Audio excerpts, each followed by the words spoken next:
बिस्मिल्लाहिर्रहमानिर्रहीम। बिला तकल्लुफ़ के साथ मैं हूँ राजा अनीस। मेरी तरफ से पूरे पाकिस्तान को अस्सलाम वालेकुम।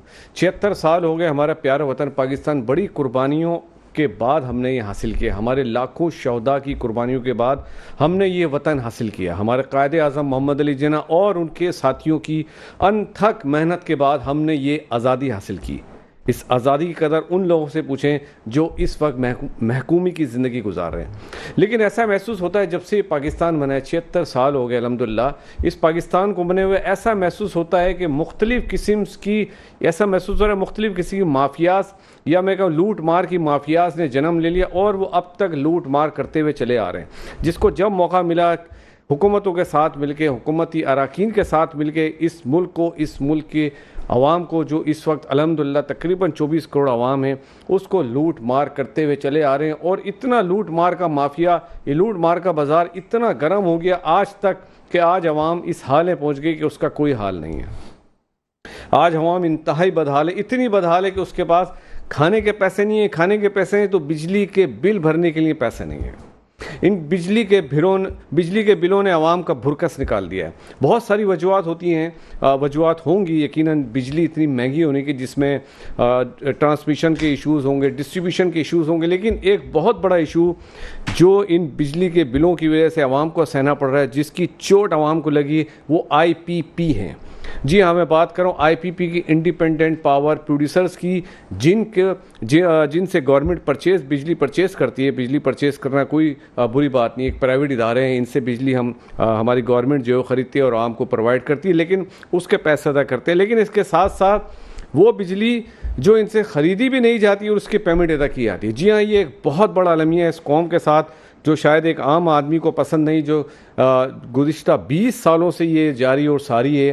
गुज़िश्ता 20 सालों में इन IPPs को एक कैपेसिटी सरचार्ज की मद में 8,000 अरब रुपए दिए गए और जाने वाले साल में, जो अभी साल गया जिसमें PDM की गवर्नमेंट थी, 2,000 अरब रुपए दिए गए। जी हाँ, 2,000 अरब ये मुझसे, आपसे, 24 करोड़ आवाम की जेबों से निकाल के, गरीब आवाम की जेबों से निकाल के इन IPP को दिए गए।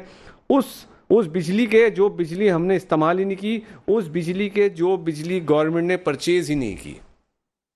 ये क्या सितम ज़रीफ़ी है इस मुल्क के साथ, इस मुल्क की आवाम के साथ, 24 करोड़ लोगों के साथ, कि वो जो बिजली हमने इस्तेमाल नहीं की, उसके पैसे तमाम लोगों ने, मैं, आप, हम सब 24 करोड़ लोगों ने भरे। और इस हाल को पहुंच गए लोग कि बिजली के बिल भरने के लिए लोगों ने अपने एसेट्स बेचे। कई लोगों ने मुझे फ़ोन करके बताया कि इतने ज़्यादा बिल्स आ गए, किसी ने अपने जेवर बेचे, किसी ने फर्नीचर, इवन यहाँ तक कि अपनी मोटरसाइकिल्स बेच के लोगों ने बिजली के बिल अदा किए।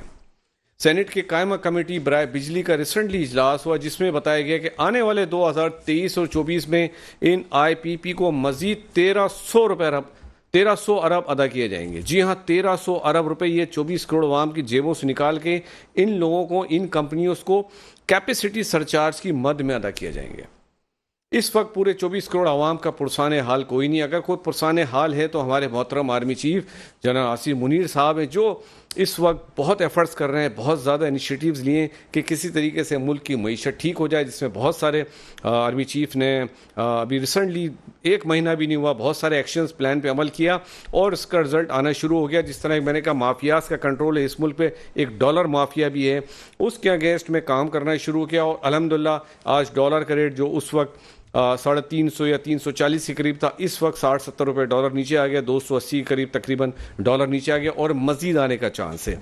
ये आर्मी चीफ साहब, उनकी टीम की काविशों का नतीजा है कि स्मगलिंग के ऊपर इस वक्त बहुत ज़्यादा फोकस किया हुआ है।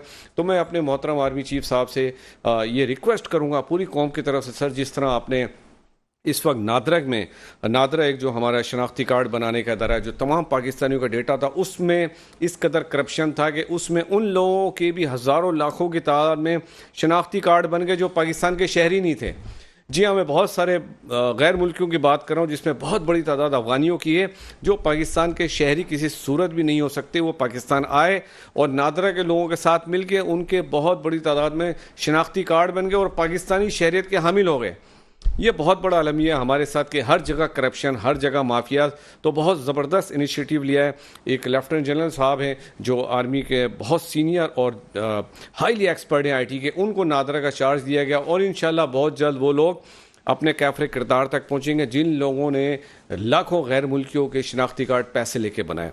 मैं गुजारिश करूंगा अपने आर्मी चीफ, मोहतरम आर्मी चीफ साहब से कि सर ये जो आईपीपी का डिपार्टमेंट है, जो आईपीपी को कैपेसिटी सरचार्ज 2000 अरब रुपए दिए गए, इसके लिए एक कमीशन तश्कील दिया जाए, एक बोर्ड तश्कील दिया जाए जो इस बात की इंक्वायरी करे कि उस 2000 अरब में किसने कितना कमीशन लिया, 2000 अरब दिलाने में किसने कितनी जेबें भरी, और मज़ीद आने वाले साल में जो 1300 अरब रुपये उनको दिए जाने, इस बारे में भी जानकारी की जाए, जांच की जाए कि 1300 अरब रुपये क्यों दिए जाएंगे, किस लिए दिए जाएंगे।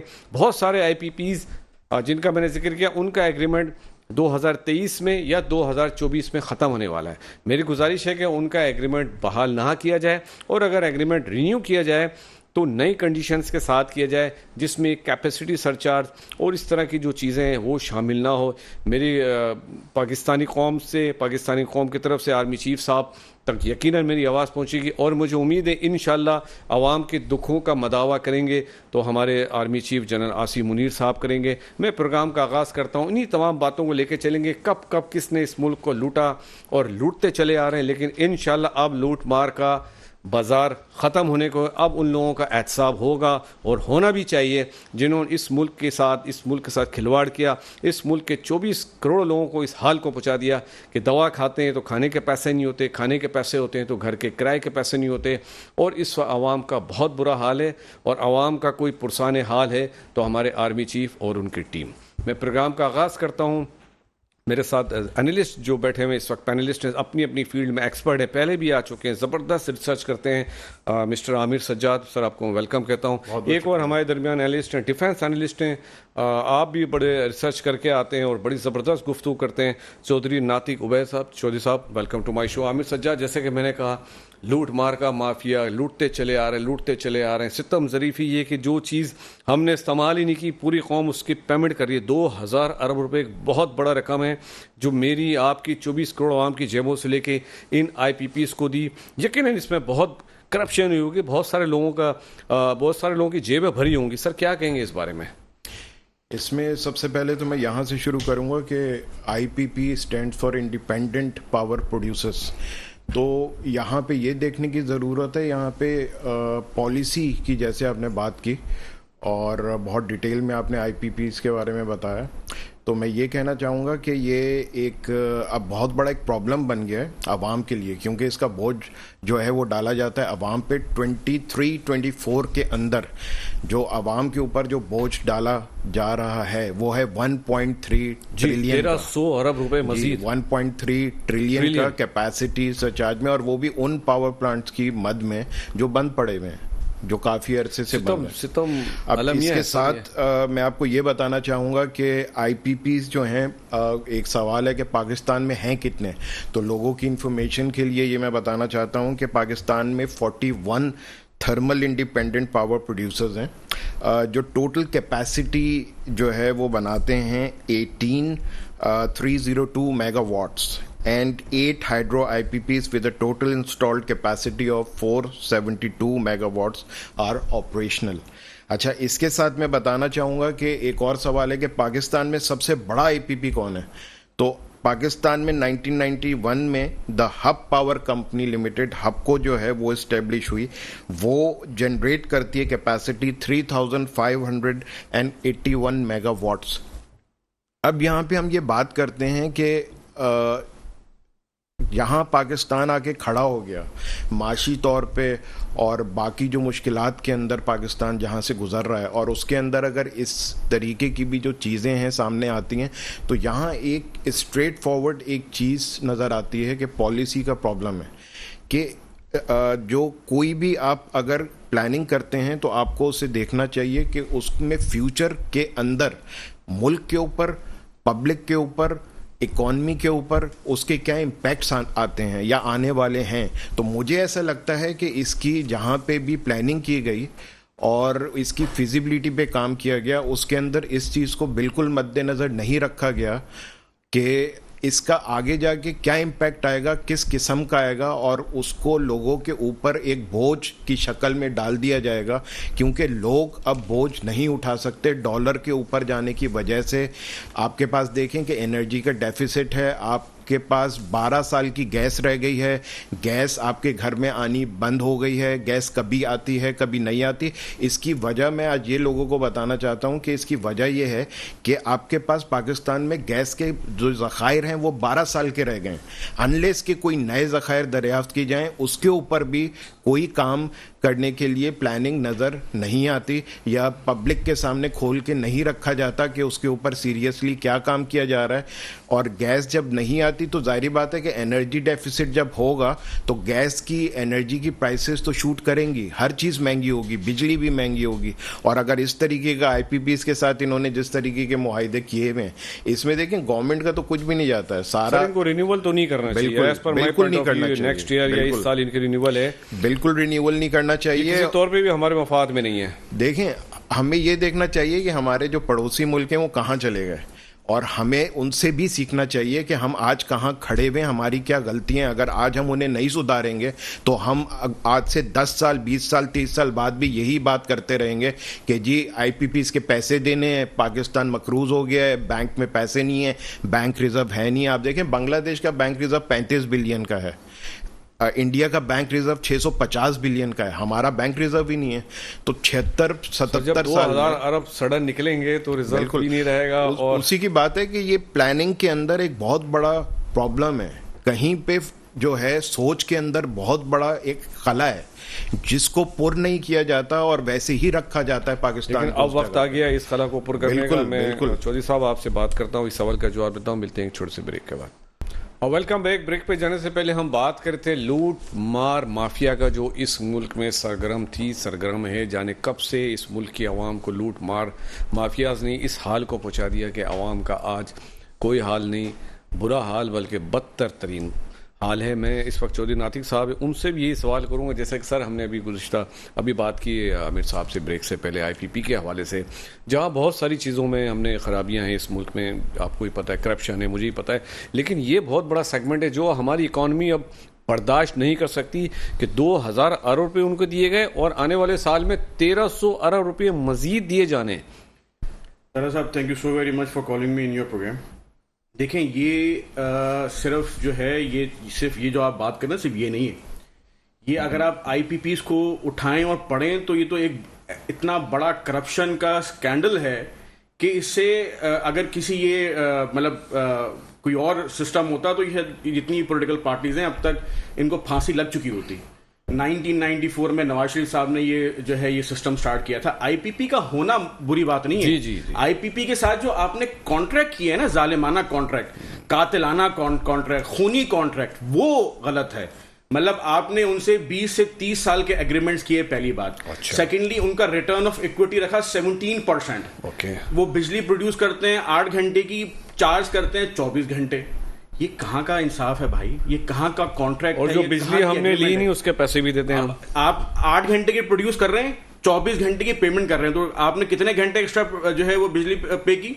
16 आवर्स की एक्स्ट्रा बिजली आप पे कर रहे हो। ये जो आपका आज भी के इलेक्ट्रिक जो है वो कितने 1-1.5 रुपए उन्होंने जो है फिर से बढ़ा दिया। अब ये लोग कहाँ से देंगे? ये करप्शन है, ये मिसमैनेजमेंट नहीं है, ये कोई गलतियां नहीं है, ये मिसमैनेजमेंट नहीं है, ये प्री प्लान करप्शन है, ये चीटिंग है आवाम के साथ। ये आज आवाम बाहर निकलेगी रोडों के ऊपर तो यही PMLN, मुझे कहने दीजिएगा, नाम लेने दीजिएगा, ये नवाज शरीफ की पार्टी, ये हमारी पीपल्स पार्टी, ये लोगों के साथ बाहर खड़े होंगे एहतजाज के अंदर, जबकि लोगों के साथ जुल्म करने वाले तो ये हैं वो लोग जिन्होंने आपके साथ जो है ये 20 से 30 साल के जालिमाना कॉन्ट्रैक्ट किए हैं। आपने रेकोटेक का केस अभी भुगता है और आपने उस पर कितना जो है वो आपको डेंट पड़ा है आपकी इकोनॉमी को रेकोटेक के इस मामले से। इसी तरीके का ये भी दूसरे रेकोटेक्स हैं। इतने आईपीपी के जो कॉन्ट्रैक्ट्स आपने जो इनके साथ किए हैं, आपकी गवर्नमेंट्स ने किए हैं 1994 से लेकर टिल टुडे, ये वो रिकोटेक हैं, ये वो टाइम बॉम्ब है। जब आप इनसे निकलने की कोशिश करेंगे, छूटने की कोशिश करेंगे, टाइम से पहले अपने आप को बचाने की कोशिश करेंगे तो ये बाउंस बैक करेंगे आपको। सर मतलब क्या अब वक्त आ गया, now or never? This is the right time. We all should come out, we all should talk about it. हमारे पास अल्लाह ने हमें एक जो है वो एक उम्मीद की किरण दी है पाकिस्तान आर्मी की शक्ल के अंदर, सूरत के अंदर। चीफ साहब इस वक्त जो काम कर रहे हैं वो हमारे लिए लाइफलाइन है। ये एक ऐसे मरीज के लिए जो है, जो खून लगाते हैं ना, एक मरीज को, मरने वाला मरीज होता है, उसको आप जो है वो खून की थैली लगा देते हैं और वो जिंदा हो जाता है। तो ये इस वक्त ये खून की थैली है हमारे लिए। हमें अपनी फौज को सपोर्ट करना चाहिए। इस वक्त जो ये काम कर रहे हैं, ये हमें अंदाजा नहीं है कितना हमारे लिए काम कर रहे हैं। नादरा का आपने जिक्र किया, नादरा कितना डेंट पड़ा है ये अफगान आबादी से। आपको जितनी करप्शन होती है, जितनी स्मगलिंग होती है, उनके फ्रंटमैन तो ये अफगानी है। जितनी टेररिज्म होती है, उनके फ्रंटमैन ये अफगानी है। नादरा उनके शनाख्ती कार्ड बना दिए, पाकिस्तानी शहरी अपने आप को कहला रहे हैं। गवर्नमेंट इदारों में उनको मुलाजमतें मिल गई इस चक्कर के अंदर। अच्छा, अब आप शायद आईपीपी खोलें तो आईपीपी में भी कोई ना कोई जो है वो कोई इस तरह का निकल के आ जाएगा जो कि गैर पाकिस्तानी हो या जिसका ताल्लुक जो है अफगानिस्तान से हो। तो आप अंदाजा लगाएं कि इन पॉलिटिकल पार्टीज ने आपके साथ किया क्या है पिछले 60-70 सालों के अंदर। मैं आमिर सज्जाद साहब दोबारा आपसे पूछना चाहूँगा, आपने काफ़ी डिटेल में बताया। तो जिस तरह के अभी चौधरी साहब ने जिक्र किया कि नादरा में एक आर्मी के जनरल साहब को लगाया गया और डेफिनेटली वो उसको इंशाल्लाह ताला नादरा के हालात बेहतर हो जाएंगे। तो why not ministry of finance में हमने देखा जाने वाली हुकूमत में पीटीआई की government 4 minister of finance change हुए, उसके बाद पीडीएम की गवर्नमेंट आई 2 मिनिस्टर ऑफ फाइनेंस चेंज हुए। मैं उनकी बात नहीं करता, वो अपने अपने शोबे के काबिल लोग होंगे। तो क्यों ना ऐसा किया जाए या ऐसा ऑप्शन रखा जाए कि आर्मी से भी कोई जनरल साहब को लिया जाए जो मिनिस्ट्री ऑफ फाइनेंस उसके हवाले किया जाए, क्योंकि आर्मी में फाइनेंस का डिपार्टमेंट होता है, यकीनन वहां पे भी एक जबरदस्त टैलेंटेड लोग होंगे। तो ये एक्सपेरिमेंट भी किया जाए 1 साल के लिए, 6 महीने के लिए, क्या कहेंगे आप? सॉरी, मैं आमिर साहब की टाइम थोड़ा सा लूंगा। देखें, ये तो अब आप कर दें, आपके पास कोई और चारा नहीं है। आप इन 2-3 पॉलिटिकल पार्टीज को टेस्ट कर चुके हैं। ये आपको मतलब मैं आपको बार बार कह रहा हूं 2.5 ट्रिलियन का सर्कुलर डेट है और उसमें मेजर जो चंक है वो इस आईपीपी का है। आईपीपी की अभी हम बात कर रहे हैं ना, इसके अलावा और बहुत सारे स्कैंडल्स हैं। देखिए, हमने तरक्की कब की? हमने तरक्की 1960s के अंदर ज़माने में की। आज हम उस पर डिबेट कर रहे हैं। हमने मुशर्रफ साहब के ज़माने में तरक्की की। हमने यही ज़िया के ज़माने में हमने एक जो है वो एक अचीवमेंट रखी। तो क्या ये एक्सपेरिमेंट ज़रूरी नहीं है हमारे लिए? क्या हमें इस इदारे के लोगों की ज़रूरत नहीं है? हमें ज़रूरत है। लाइए, 3, 4, 6 जो है फाइनेंस मिनिस्टर्स चेंज करने से आपकी इकोनॉमी को कोई फर्क नहीं पड़ा। उल्टा जो है वो डॉलर कहां से कहां चला गया था। बट आज चीफ साहब ने एक मीटिंग जो है वो कराची में आके की, जो है वो बिजनेसमैन के साथ जो है उन्होंने मीटिंग की। शायद अभी भी सिंध के अंदर जो है वो मौजूद हैं। तो उसके बाद डॉलर कहां था और आज 282 सिर्फ एक मीटिंग करने से इतना माशाल्लाह रिजल्ट आया, आउटकम आया। नियत और जो है जो आपकी अप्रोच है, जो आपकी जो आपकी लीडरशिप है, जो आपकी प्लानिंग है, वो बोलती है, एग्जीक्यूशन उसकी आपके सामने नजर आती है। जी आमिर साहब, मैं आपसे उस सवाल का जवाब लूंगा कि मिनिस्ट्री ऑफ फाइनेंस को भी डेफिनेटली फौज के हवाले करना चाहिए। इस पे सबसे पहले मेरा एक सवाल है आपके तरफ, और वो ये है कि पाकिस्तान में सबसे जो एक मुनज़्ज़म, सबसे एक ऑर्गेनाइज्ड, सबसे एक मजबूत इदारा वो है कौन सा? Pakistan army, of course. तो इसका जवाब जो है हमारे सामने है और आज से नहीं है, जब से पाकिस्तान बना है तब से है। और पाकिस्तान की तरफ जब भी किसी मैली आंख ने नज़र डाली है, उसकी आंखें निकाल ली गई हैं। वो किसने निकाली हैं? पाकिस्तान आर्मी ने। तो पाकिस्तान आर्मी का पाकिस्तान के अंदर वो मुकाम है जो हम लोग समझते नहीं हैं, जो हमें अब समझना चाहिए, क्योंकि वही लोग हैं जो हमें हर किस्म की मुश्किल से निकालते रहे हैं जब से पाकिस्तान क़याम हुआ है, और आगे भी निकालते रहेंगे। और इस चीज़ की वो पूरी समझ बूझ हर चीज़ रखते हैं। और अब जैसे कि इन्होंने बहुत ही खूबसूरत बात की कि सबको तो देख लिया हमने, कौन रह गया है, किसको देखना हमें बाकी है। तो अब ये टाइम, और कई मर्तबा देख लिया, और कई मर्तबा देख लिया। तो मैं तो ये कहना चाहता हूं कि एक ऐसा सिस्टम आना चाहिए जो पाकिस्तान आर्मी के अंडर होना चाहिए। और बाकी मैं तो ये कहूंगा कि किसी को आना ही नहीं चाहिए, इन्हीं को हर डिपार्टमेंट में रहना चाहिए और मुनज़्ज़म तरीके से, मजबूत तरीके से पाकिस्तान को आगे। आमिर साहब, मैं आपसे बात करता हूँ, मिलते हैं एक छोटे से ब्रेक के बाद।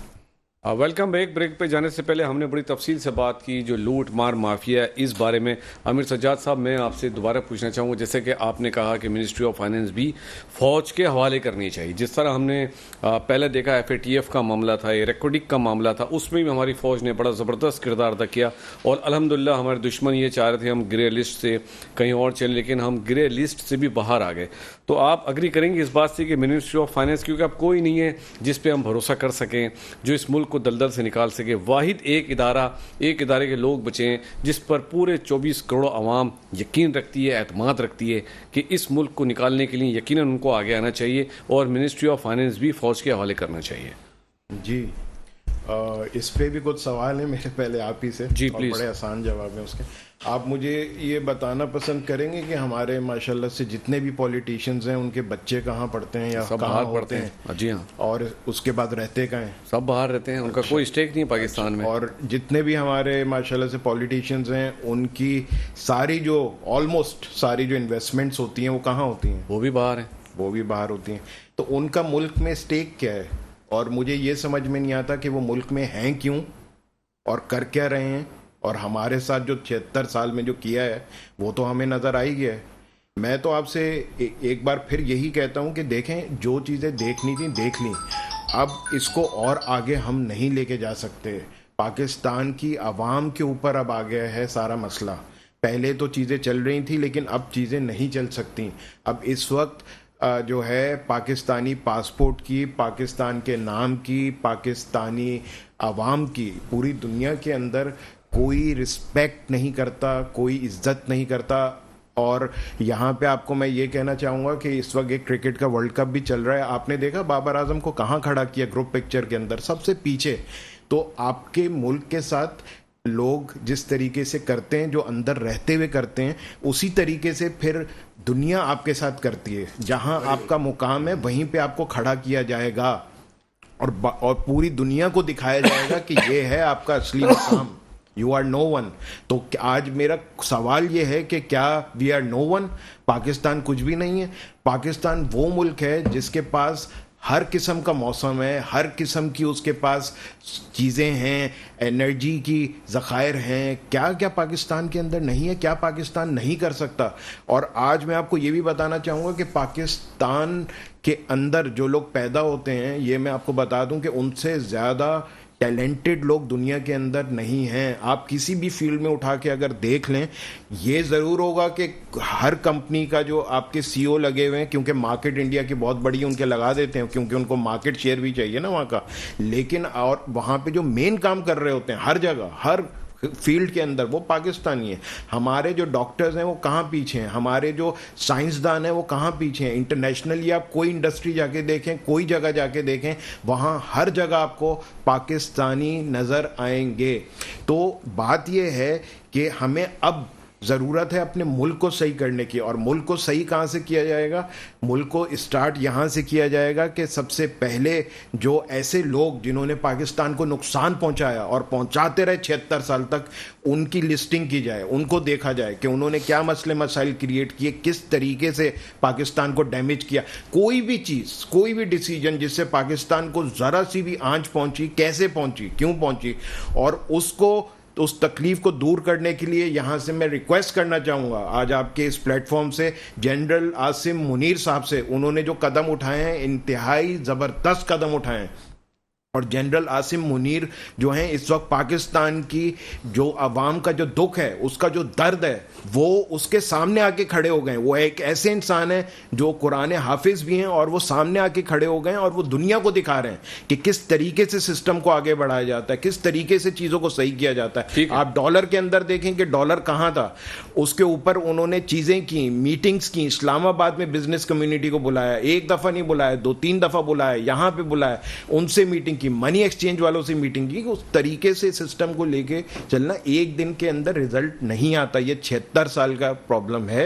लेकिन आज अल्हम्दुलिल्लाह मैं ये देख रहा हूँ कि पाकिस्तान सही रास्ते पे जा रहा है। और इसके साथ आखिर में मैं ये भी ऐड कर दूं कि आपकी बात पे कि हर डिपार्टमेंट में मैं चाहता हूँ पाकिस्तान आर्मी देखना। इंशाल्लाह। मैं एक वाक़ई का जिक्र करना चाहूँगा। कुछ अरसे पहले, अभी बल्कि कुछ दिन पहले, सकरंड जो सिंध का एक इलाका है, वहाँ पे एक इंटेलिजेंस बेस्ड ऑपरेशन किया गया। दहशतगर्दों की निशानदेही, दहशतगर्दों की जब वहाँ निशानदेही, उनको अरेस्ट करने के लिए हमारे रेंजर्स, हमारे पुलिस के जो जवान वहाँ पहुँचे, उनको अरेस्ट करने के लिए तो जो गाँव के वहाँ के जो कुछ शरपसंद लोग थे, उन्होंने उन पर अटैक किया और उनको ज़ख्मी किया। जवाबन हमारी फोर्सेस की तरफ से भी फायरिंग हुई, जो कि एक वाक़या सोशल मीडिया पर जिस तरह पेश किया जा रहा है कि पुलिस और रेंजर्स ने अपने हद से तजावुज़ किया, कतई ऐसा नहीं है। पुलिस और रेंजर्स वहाँ पे एक इंटेलिजेंस बेस्ड ऑपरेशन करने के लिए गई थी और जिसके नतीजे में वो तमाम चीज़ें हुई। जो गांव के लोग थे, उन्होंने जो शरपसंद चंद अनासिर थे, उन्होंने उनको रोकने की कोशिश की। चौधरी नासिक साहब, मैं आपसे पूछना चाहूँगा इस वाक़ये के बारे में। राजा साहब, ये वाकया बिल्कुल सिंपल सा है। इसमें रेंजर्स और पुलिस की टीमें जो हैं वो एक आईबीओ ऑपरेशन करती हैं सकरन के एरिया के अंदर अगेंस्ट सिंधु देश रेवोल्यूशनरी आर्मी। ये एक टेररिस्ट आउटफिट या बैंडेड ऑर्गेनाइजेशन है जिसको टेररिस्ट जो है वो आप करार देते हैं, और उनके बड़ी टेररिज्म की एक्टिविटीज़ हैं interior Sindh and out of interior Sindh. अच्छा, ये लोग जो हैं वो जो कच्चा पे आजकल जो है वो एक इनिशिएशन ली हुई है कि कच्चे के डकैत जो हैं उनके ऊपर जो सफाया करने की जो इनिशिएशन चल रही है, ये उसमें भी इनकी इन्वॉल्वमेंट है। और ये काफ़ी जो है वो डिफरेंट किस्म की कार्रवाइयों में मुलव्वस सर, उस वाक़े को तोड़ मरोड़ के सोशल मीडिया में पेश किया गया। अब वो उस पे जब इन्होंने आईबीओ ऑपरेशन किया उस एरिया पे, तो वहाँ के जो गांव के जो लोग थे उन्होंने बजाय के लॉ इन्फोर्समेंट एजेंसीज को सपोर्ट करते, उन्होंने उनके ऊपर जो है वो हमला कर दिया। डिफरेंट बड़ा मुफस्सल बयान है ब्रिगेडियर हारिस साहब का, होम मिनिस्टर का, कि उन्होंने जो है वो कुल्हाड़ियों से, रॉडों से, डंडों से, गनों से, बंदूकों से जो है वो रेंजर्स के जवानों के ऊपर हमला किया। अब जिनकी ये का जो है वो एक सोशल मीडिया पे जो है चल रहा है कि जी 3 जो है वो गांव के लोग मारे गए, तो वो 3 गांव के लोग नहीं थे। They were been killed in an exchange of fire between the law enforcement agencies and the terrorist. और उनके पास से जो है वो डिफरेंट किस्म के मवाद जो भी मिला है और डिफरेंट किस्म की जो है वो एम्यूनिशन और आर्म्स जो है उनसे मिला है। खैर, सीएम ने एक अच्छा जो है वो स्टेप लिया है। उन्होंने एक जो है वो एक इंक्वायरी भी बिठाई है। अच्छा, इस इंक्वायरी का भी मैं बताऊं कि जो जिन 3 लोगों की जो मौत हुई है इस वाक़े के अंदर, उनके एयर से उनको बुलाया गया कि जी आके जो है वो अपना बयान जो है वो कलमबंद करवाएं, तो वो नहीं आए। यानी कि जो वाक़या सोशल मीडिया में बयान किया जा रहा है बिल्कुल इंतहाई तोड़ मरोड़ के और रॉन्ग डायरेक्शन में बयान किया जा रहा है। चौधरी साहब, आपका जवाब आगे मैं प्रोग्राम के आखिर में ये कहना चाहूँगा, जिस तरह हमारे आर्मी चीफ ने इनिशिएटिव लिया इन तमाम चीज़ों के खिलाफ मुल्क की मईशत ठीक करने के लिए, पूरी 24 करोड़ लोग उनके साथ हैं। हमारी पूरी दुआ है अल्लाह ताला उनको हिम्मत अता फरमाए। मिलते हैं अगले प्रोग्राम में। पाकिस्तान जिंदाबाद।